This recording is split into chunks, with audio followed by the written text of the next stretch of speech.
Pega a visão do canal do Guerreiro. A Bíblia Sagrada não foi dada para aumentar nosso conhecimento, mas para mudar a nossa vida. Hoje é a segunda parte sobre administrando o silêncio. Ontem eu trouxe uma ministração devocional sobre saber ficar em silêncio. E hoje eu quero trazer, através da palavra de Deus, rompendo o silêncio. Uma frase épica de Martin Luther King, ele disse: "O que me preocupa não é o grito dos maus, mas o silêncio dos bons."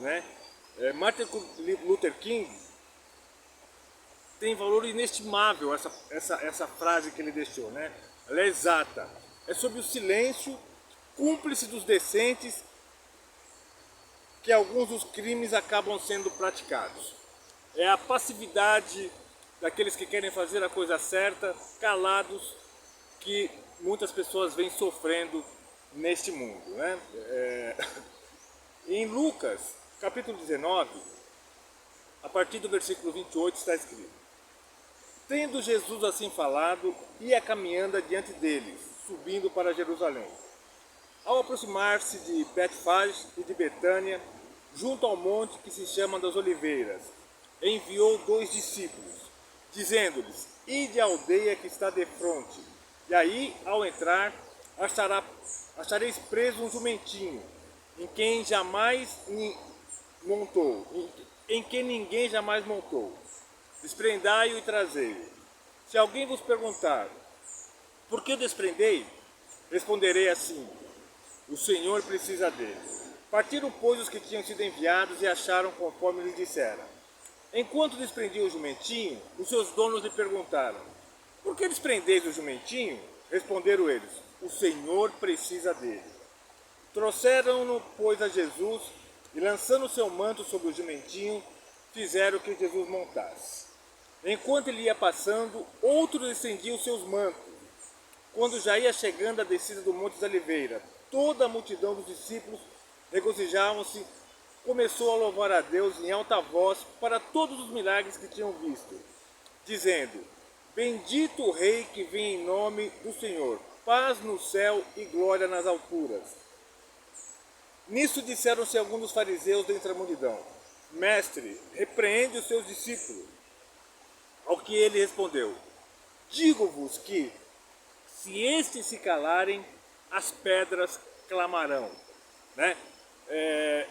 Eu quero falar sobre o silêncio, mas eu quero que você entenda que essa entrada de Jesus a Jerusalém, em cima de um jumentinho, era um sinônimo de que ele estava numa missão de paz. E aquilo era o cumprimento das Escrituras. O sentido mais radical da maneira que Deus tinha poder, Deus tem poder até para as pedras clamarem. Mas o sentido desta passagem, Jesus estava dizendo que nada poderia impedir o cumprimento daquilo que os profetas, os salmos, que o Antigo Testamento tinha profetizado sobre esse momento. Era uma profecia que estava se cumprindo. Mas quando Jesus disse que a multidão se calasse, as pedras clamariam, era o sentido de que é necessário ter voz ativa em determinados momentos.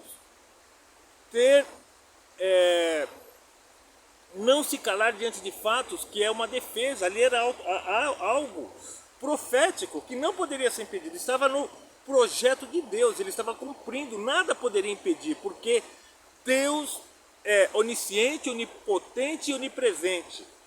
Ele não é alguém que lança uma medida e ela pode ser quebrada. Não, Deus é um Deus soberano. O que ele decretou está decretado e vai se cumprir. E nós estamos diante desse fato. Então, você cristão, que não entende a real visão do teu chamado, ficando em silêncio, pode impedir o cumprimento das Escrituras na sua vida, não impedir que ela se cumpra, mas do propósito que Deus tem a fazer através da tua vida. Porque o que foi determinado vai acontecer. Nós estamos vendo a natureza, o mundo, tudo caminha para aquilo que as Escrituras dizem que irá acontecer.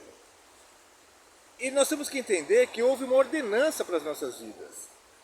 Né? Você sabe que o que está sobre nós, os anjos gostariam de fazer. Em 1 Pedro, eu estou falando que nós não podemos nos calar em pregar o Evangelho, em levar... Evangelho é boas notícias. Nós não podemos nos calar de cumprir aquilo que Deus determinou para as nossas vidas. Isso é tão sério que os anjos desejaram falar sobre o Evangelho. Olha só, em 1 Pedro 1,12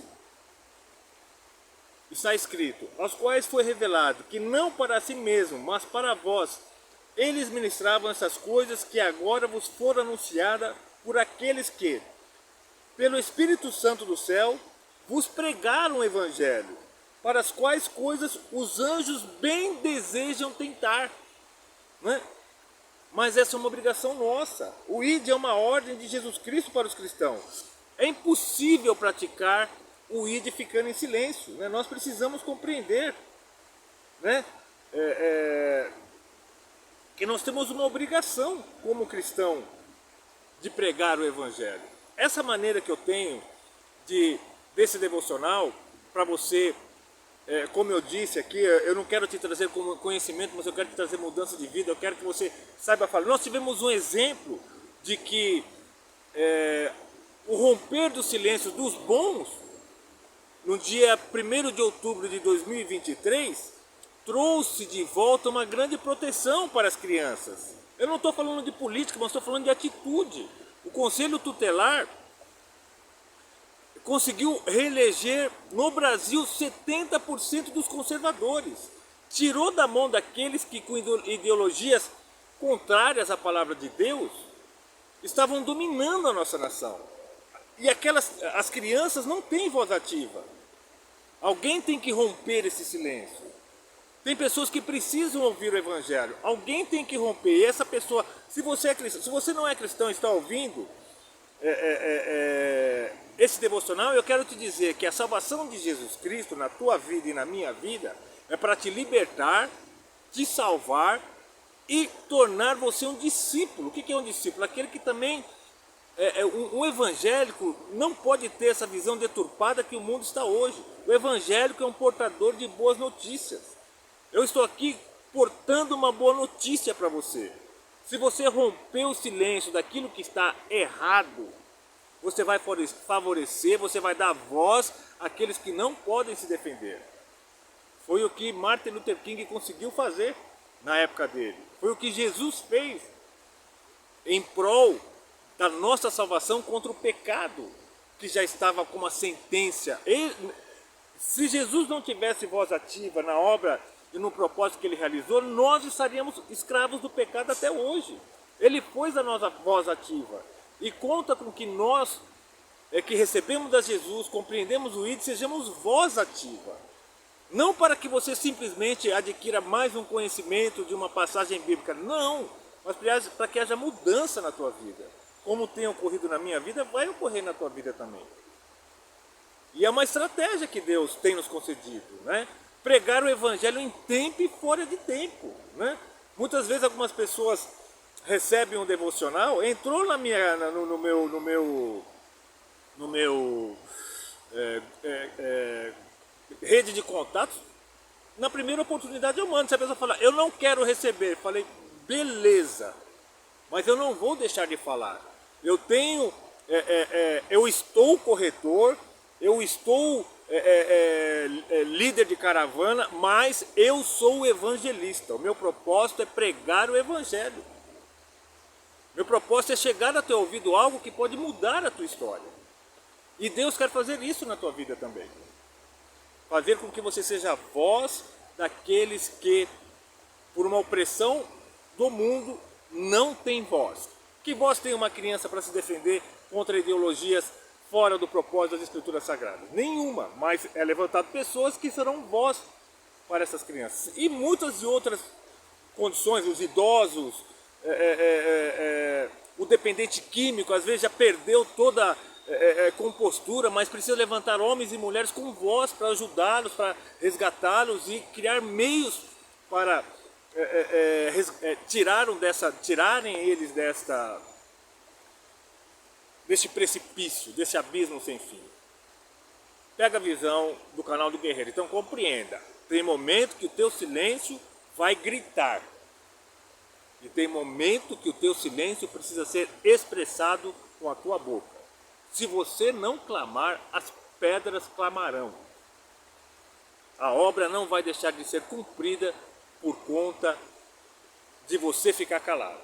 Mas pega a visão do canal do guerreiro. Abre a tua boca e defende aqueles que não têm voz ativa. Bom dia.